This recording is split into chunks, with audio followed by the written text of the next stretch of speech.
అస్సలాము అలైకుం వరహమతుల్లాహి వబర్కాతుహు. వీక్షక మహాశయులందరికీ స్వాగతం, సుస్వాగతం. అది ప్రపంచంలోనే సురక్షితమైన నగరం. అవును, అక్కడ నేరాల సంఖ్య ప్రపంచంలోనే అత్యంత స్వల్పం. అక్కడ అత్యాచారాలు, హత్యలు, దొంగతనం లాంటి నేరాలు, ఘోరాలు జరగడం బహు అరుదు. ఎప్పుడైనా అలాంటి నేరం జరిగినా అక్కడ నిష్పక్షపాతంగా కఠిన శిక్షలు విధించబడతాయి.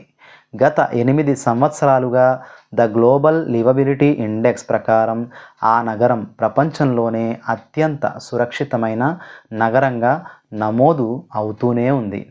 దాని పేరు అబుధాబి, యునైటెడ్ అరబ్ ఎమిరేట్స్కు రాజధాని. ఈ సంవత్సరం కూడా ప్రపంచంలోనే అత్యంత సురక్షితమైన టాప్ 10 నగరాలలో ఒకటిగా నిలిచింది. అంటే అది జీవించటానికి శాంతి నగరం, స్త్రీలకు సురక్షిత నగరం, వ్యక్తుల విలువైన వస్తువులకు, ఆస్తులకు భద్రతనిచ్చే నగరం. దీనితో పాటు ప్రపంచంలో నమోదైన మిగతా టాప్ 10 సురక్షిత నగరాలు ఎక్కడున్నాయని లిస్టు చదివితే వాటిలో 3 నగరాలు దోహా, దుబాయ్, రస్ అల్ ఖైమా సైతం యునైటెడ్ అరబ్కు చెందినవి కావడం మనం గమనించాల్సినటువంటి విషయం. ఖతర్లో ఉన్న దోహా, ఒమన్లో ఉన్న మస్కట్తో కలుపుకొని మొత్తం టాప్ 10 సురక్షిత నగరాలలో 6 నగరాలు ముస్లిం జనాభా అత్యధికంగా నివసించేటువంటి నగరాలే కాగా, అత్యంత సురక్షితం కాని టాప్ 10 నగరాలు కూడా ఉన్నాయి. అవన్నీ 60 నుండి 85% క్రైస్తవ సోదరులు అత్యధికంగా నివసించే నగరాలే. కానీ ఇక్కడ నేను క్రైస్తవులను తప్పుపట్టే ఉద్దేశంతో చెప్పడం లేదు, ఇది ఇండెక్స్ మాత్రమే. ఇది కాక ప్రజలు రాత్రిపూట బయట నడవడానికి సురక్షితంగా భావించే దేశాల జాబితా the index of feeling security కూడా ఒకటి ఉందన్న విషయం మీలో ఎంతమందికి తెలుసు?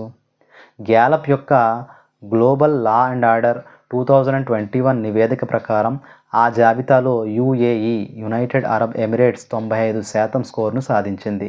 ఇది ప్రపంచంలో మరెక్కడా లేని విధంగా రాత్రిపూట స్త్రీ పురుషులు నిర్భయంగా తిరగగలిగే అత్యంత సురక్షితమైన ప్రదేశం అని పేర్కొనడం జరిగింది.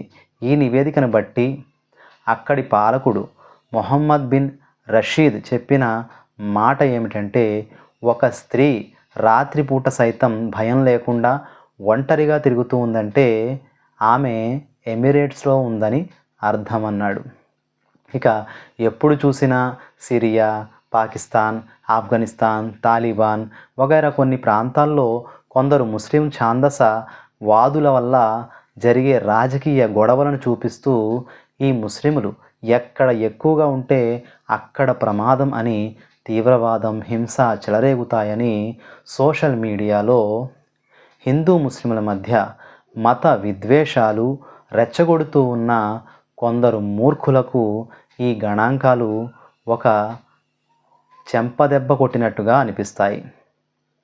కాబట్టి మహాశయులారా, ఈ సమాచారం మీ వరకు చేరవేయడానికి గల ముఖ్య ఉద్దేశం, సోషల్ మీడియాలో, ఫేస్బుక్లో, ఇన్స్టాగ్రామ్లో మత విద్వేషాలు రేకెత్తించేటువంటి కొంతమంది మూర్ఖులు, అజ్ఞానుల మాటలు నమ్మి ముస్లిం సమాజాన్ని అపార్థం చేసుకునేటువంటి ప్రయత్నం చేయకండి.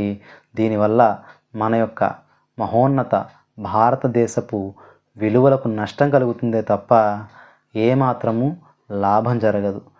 గతంలోనూ హిందూ, ముస్లిం, క్రైస్తవ సోదరులు భాయిగా జీవించి ఉన్నారు, నేడు జీవిస్తూ ఉన్నారు, భవిష్యత్ కాలాల్లో కూడా ఆ విధంగానే జీవిస్తారు. ఇందులో ఎంత మాత్రము సందేహం లేదు.